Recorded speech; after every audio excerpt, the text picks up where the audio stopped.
6 days जब मैं file ऐसा फॉरवर्ड करवाने लगा एजेंट से, दूसरे दिन मेरे को बायोमेट्रिक की डेट मिल गई। फिर बायोमेट्रिक की डेट मिलते कि जाके बायोमेट्रिक दिया मैं। बायोमेट्रिक के बाद विद इन 6 डेज मेरे को कनाडा का वीजा लग गया।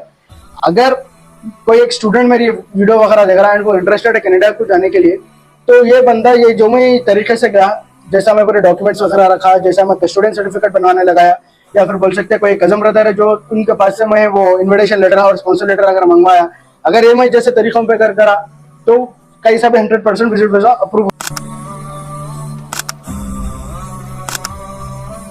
अस्सलाम वालेकुम रहमतुल्लाहि व बरकातहू। आप सभी का इस्तकबाल करता हूँ इंडिया टू कनाडा की सफर की कहानी के एपिसोड नंबर 2 में।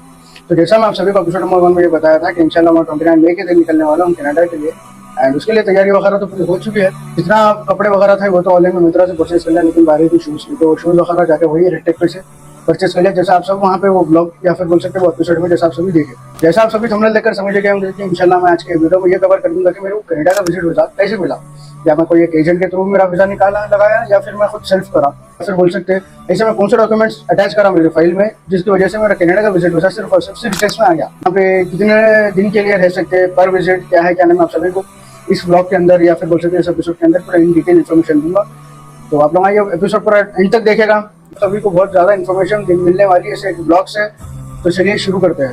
दरअसल बात है नवंबर दिसंबर के, जब यहाँ पे अपने हैदराबाद में और कनाडा की विजिट वीजा का बहुत ज़्यादा डिमांड चल रहा था, एंड जा रहे थे भी अपने बच्चे, हैदराबाद से बच्चे भी जा रहे थे। फिर नवंबर से ले लेके फिर फरवरी, यानी नवंबर 2023 से ले लेके जनवरी या फिर बोल सकते फरवरी 2024, यानी 4 महीने बस ज़्यादा अपने हैदराबाद में ट्रेंड चला।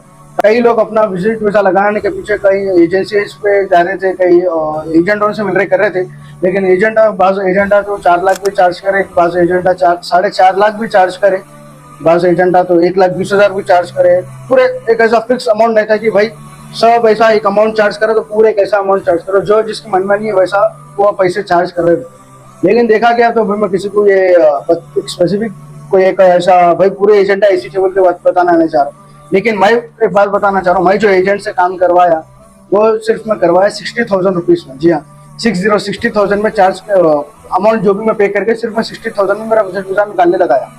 अब यहाँ पे थोड़े अंदर मसले मसाइल थे, या फिर बोल सकते हैं थोड़े ऐसे डॉक्यूमेंट्स थे जो आखिर आपकी फाइल को स्ट्रॉन्ग बना।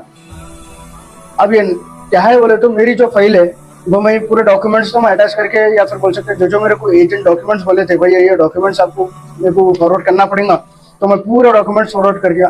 फिर उसके बाद क्या बोलते हैं आपको कस्टोडियन का भी था मसला, कस्टोडियन में निकलवाने लगाया मैं जाके यूनिवर्सिटी से या फिर कुछ कॉलेज में से जाके बातचीत करा, तो लोग मेरे को विषय के नाम पे कस्टोडियन सर्टिफिकेट में मेरे को इश्यू करे। वो कस्टोडियन सर्टिफिकेट में बहुत मैटर करता है कि आपकी फाइल के अंदर अगर आप एक स्टूडेंट है, और आपको मैं इंशाल्लाह ये एपिसोड के लास्ट में एक प्रो टिप भी देने वाला हूँ, वो भी आप सब क्या है गौर से, ये मेरा बोलने का मतलब ये है आप लोग अगर ब्लॉग एंड तक अगर आप देखेंगे तो आप सभी को एक इन्फॉर्मेशन बहुत ज्यादा मिलेंगी, या फिर बोल सकते हैं अपने हैदराबाद में क्या ऐसा फेस चल रहा था पिछले 4 महीने में, वो भी आप लोगों को मालूम होगा। कैसा फेस बोले तो यानी कोई स्टूडेंट बाहर जाना चाह रहा है, या फिर बोल सकते हैं कोई एक बंदा बाहर विजिट पे जाना चाह रहा, तो उसने कितना पैसा पे करते गया और वहाँ पे जाके बाद क्या कर सकता है उन्हें, वो विषय पे वो भी मैं आप सभी को बताऊंगा। तो ये ब्लॉग आप लोग एंड तक देखिए, ये आप लोगों को पॉइंट बाय पॉइंट पूरा चीजें समझ में आते रहेंगे कि भाई ऐसे लोग अपने हैदराबाद में से उठे कि चले आ रहे कनाडा को। मेरा एक इंटेंशन कनाडा जाने का लिए ये है कि मेरे कजन ब्रदर वहाँ पे रहते हैं, अभी अपने पास बकरी आ रही, तो मैं ये भी सोचा अभी मेरे को कॉलेज से 1 महीने की छुट्टियां भी मिले, समर वेकेशन अभी चल रहे, तो मैं बोला जाके कनाडा की ट्रिप मार के चाहिए। वैसे तो मेरा वीजा जनवरी में ही लग गया था, जनवरी की 6 को मेरा वीजा लगकर आ चुका था। तो मैं जब जाने था वीजा स्टैंपिंग को भी तो जाना पड़ेगा ना, वीजा स्टैंपिंग जाके वीजा जब मेरा स्टैंप हो गया है मेरे पासपोर्ट पे, तो ऑलरेडी जनवरी 20 हो गई थी, क्योंकि मैं वो टाइम संक्रांति के हॉलीडेज मिले हुए थे अपने को, सोचा जाके आ जाएंगे, लेकिन 15 डेज का हॉलीडेज क्या बस होते भाई कनाडा जाने के लिए, बोल के मैं इसको छोड़ डाला। फिर सोचा फिर लाइट ले लिया वीजा लगाने के बाद, फिर लाइट लेते गया फिर सडन समर वेकेशन आ गया, पूरा 1 मंथ का आ गया, तो प्लान बना जाएंगे मैं, फिर अपन क्या करें टिकट्स वगैरह देखे करें। तो फर्स्ट 29 मई के दिन मैं यहाँ पे इंडिया में ऐसे बैठूंगा, तो फिर सीधा मैं 29 मई के दिन ही लैंड हो जाऊंगा। फिर रिटर्न टिकट कभी बोले तो 1 जुलाई को रिटर्न टिकट है मेरी, तो जाके अपन फौरी आ जा रहे बोले तो, क्योंकि अभी अपनी IT इंजीनियरिंग चली, मेरा 3rd ईयर चला, तो अभी IT इंजीनियरिंग फिर कंप्लीट करने के बाद जो अपन स्टूडेंट के लिए अप्लाई वगैरह करने का है, तो मैं 60,000 डॉक्यूमेंट्स पूरे एजेंट को दिया, देके एजेंट के साथ और 2-3 एडिशनल डॉक्यूमेंट्स दिया, जिसकी वजह से फाइल आखिरी स्ट्रॉन्ग मेरी बनी। वो 2-3 एडिशनल डॉक्यूमेंट्स ये है कि पहला तो आ गया मेरे जो कजन ब्रदर जो रहते बोल के बोला हूँ, मेरे को वहां से इन्विटेशन लेटर फॉरवर्ड करे। इन्विटेशन लेटर फॉरवर्ड करने से मेरी फाइल 20% स्ट्रॉन्ग होगी। जी हाँ, एक 100% का अपन मार्जिन रख के बैठेंगे। इन्विटेशन जब मेरे पास लेटर है, इन्विटेशन लेटर की भाई ये अनस मिर्जा को मैं मेरे पास बुलाना चाह रहा हूँ, तो उन्होंने जो इन्विटेशन लेटर मेरे को फॉरवर्ड करे उसकी वजह से 20% फाइल ऑलरेडी स्ट्रॉन्ग हो गई। फिर मैं बातचीत करा और एक एजेंट बोला भाई अगर आप स्पॉन्सर लेटर पे अगर फॉरवर्ड करेंगे तो सीधा फाइल 50% यानी दो मिला के 50% आपकी फाइल कंप्लीट हो जाएंगी, यानी 50% स्ट्रॉन्ग हो जाएंगी फाइल। तो बातचीत करा मैं कसम ब्रदर से, 2-3 दिन ऐसी बात कंटिन्यूस करते रहा, ऐसा ऐसा हो रहा है भाई, ऐसा है, ऐसा करना है। तो उन्होंने भी सोच समझ के क्या करे, फिर स्पॉन्सर लेटर भी फॉरवर्ड करे। लेकिन उनके पास से क्या चिंता होता है, जब उन्होंने स्पॉन्सर लेटर फॉरवर्ड करने का टाइम पे उनको अपने बैंक के फंड्स भी बताना रहता है। यानी ये बंदा जब अपने कनाडा को आएगा तो उसका मैं पूरा खर्चा मैं उठाऊंगा। ये स्पॉन्सर लेटर का मतलब है, खर्चा उठाऊंगा तो मेरे बैंक अकाउंट में इतने पैसे है बोलते वहाँ पे इमिग्रेशन ऑफिसर को शो करना पड़ेगा। यानी ये 1 महीने की ट्रिप पूरी मैं उठाऊंगा और ये मेरे पास इतना अमाउंट रखे हुआ मेरे बैंक अकाउंट में, तो कोई परेशानी नहीं होगी जब ये बंदा आएगा बोलते। तो वो स्पॉन्सर लेटर के अंदर रहेगा। तो वो स्पॉन्सर लेटर के अंदर इंक्लूडेड वो बंदे के बैंक स्टेटमेंट्स यानी फंड्स, और बोल सकते पे स्लिप्स। अगर वो मेरे कसम ब्रदर तो जॉब कर रहे थे तो वो जो भी जॉब के पे स्लिप्स थे वो पे स्लिप्स उसके अंदर इंक्लूडेड थे। तो अगर देखा गया तो टोटल 4 चीजें मेरी क्या है फाइल को इतना कि स्ट्रॉन्ग कर डाले थे ऑलरेडी। अब रही बात इसके अंदर टाइज टू होम कंट्री का एक रीजन रहता है कि इमिग्रेशन ऑफिसर को एक मेन रीजन रहता है कि ये बंदा वापस इंडिया को जाएगा या नहीं। इंडिया बोल के एक एग्जाम्पल बोल रहा हूँ मैं आपको, चाहिए मेरी वीडियो कोई भी कंट्री से देखना चाहो, अगर चले गए तो बोल नहीं सकते। तो टाइज टू होम कंट्री का रीजन क्या है इसके पास? अब मेरे पास तो सीधा वैलिड रीजन था भाई, मेरी इंजीनियरिंग चल रही और मैं ये कस्टोडियन सर्टिफिकेट इसलिए बनवाना लगाया कि मेरा टाइज टू होम कंट्री का रीजन ही पूरा फुल हो जाता हो। ये पूरे डॉक्यूमेंट्स यूनिवर्सिटी के अंदर है, मेरा कोर्स कंप्लीट होने के बाद ही मेरे को डॉक्यूमेंट्स मिलने वाले हैं, मैं बीच में तो डॉक्यूमेंट्स ले ही नहीं सकता हूँ। तो वो बंदे को ये हो गया कि हाँ अगर ये बंदा अगर जाएगा विजिट वीजे पे भी, डॉक्यूमेंट्स तो उसके पास है नहीं, विजिट वीजे पे भी जाएगा तो ना स्टूडेंट में तो कन्वर्ट करा ही नहीं सकता। वो इंटेंशन से मेरा क्या है टाइज टू होम कंट्री का भी रीजन फुल हो गया। अब बाकी का जो भी एक टाइज टू होम कंट्री कितना मैटर करा बोला तो 20% समझो, 70% यहाँ पे पूरा सीन क्लियर हो जाता। जब ये बाकी का जो 30% जो था, 30% के अंदर मेरे पासपोर्ट के ऊपर था।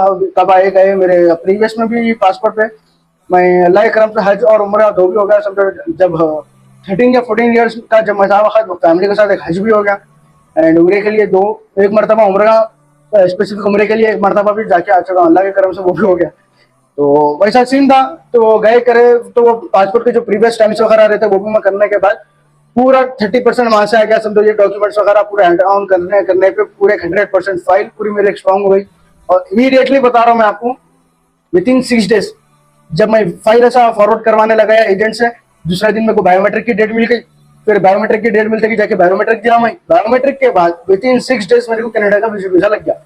अगर कोई एक स्टूडेंट मेरी वीडियो वगैरह देख रहा है वो इंटरेस्टेड है कनाडा को जाने के लिए, तो ये बंदा ये जो मैं तरीके से गया, जैसा मैं पूरे डॉक्यूमेंट्स वगैरह रखा, जैसा मैं कस्टोडियन सर्टिफिकेट बनवाने लगाया, या फिर बोल सकते हैं कोई कजम ब्रदर है जो उनके पास से मैं वो इन्विटेशन लेटर और स्पॉन्सर लेटर अगर मंगवाया, अगर ये मैं जैसे तरीकों पे करा तो कई सब 100% विजिट वीजा अप्रूव होता ही होता। एंड मैं ये बात मैं नहीं बता रहा हूँ कि भाई एक स्पेसिफिक एजेंट के पास ही जाओ, नाम लेके नहीं बोल रहा हूँ, जो आपको मुनासिब दिखे या फिर बोल सकते जो आप जिसके ऊपर ट्रस्ट कर सकते वो एजेंट के पास जाके अपनी फाइल बनवाने लगाइए।